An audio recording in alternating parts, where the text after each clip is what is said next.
Thank you very much, and again, pleasure to be up here, and hopefully I can provide a little bit of light entertainment. I have no realistic disclosures.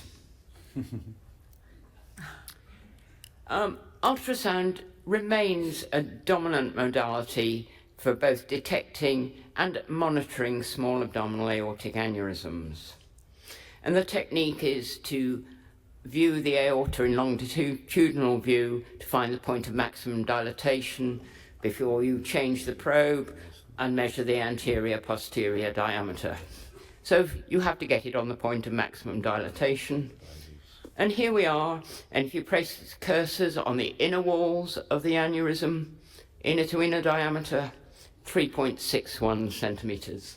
Small aneurysm, you're fine, come back in 2 years. However, we could choose to place those cursors on the outer walls of the aneurysm. 4.09 centimeters. You're fine, you're very safe, it's not threatening at the moment. Come back and see us in 1 year and we'll measure it again. There are other ways of looking at this as well. You could do ECG-gated ultrasonography, so that you measure the diameter in peak systole. And this time, when you do it, the diameter's increased just a little bit, the AP diameter, to 4.13 centimeters. But the transverse diameter is now 4.92 centimeters. Oh, this is getting quite big. Come back and see us in 6 months. We have to remember that transverse measurements are not particularly accurate using ultrasound, something that's often forgotten, and there's quite big measurement variability, including the relationship between systole and diastole, the difference. We need to be very clear that there are 3 different diameters you can measure on an abdominal aortic aneurysm, and this applies whether you're doing it by ultrasonography, CT, or any other imaging modality.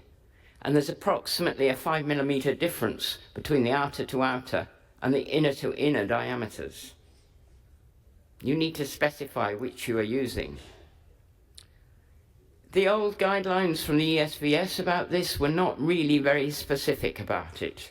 I'm pleased to say that the new guidelines, which will appear in January, are being more specific and should tell us that you must report which diameter you're measuring. There's also the vexing issue of oblique diameters. You could change your cursors and put them obliquely across this same aneurysm. Wow, now we're at 5.3 centimeters. And even better, if you press the probe down harder on the abdomen, there's a bit of an ouch from the patient. Is this a tender aneurysm? Is it a symptomatic aneurysm? Do we need to consider surgery? Remember, this is the same aneurysm that measured at 3.61 in my first slide.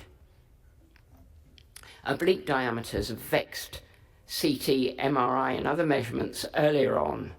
Hopefully these are now standardized to center line diameters and the problem is not as great, but the problem remains. The issue is therefore that without adequate quality control, you can tell this patient, come back in 2 years, or I think you need an operation. And quite clearly, we've got to have better standardized measures for the sake of everyone. Thank you very much.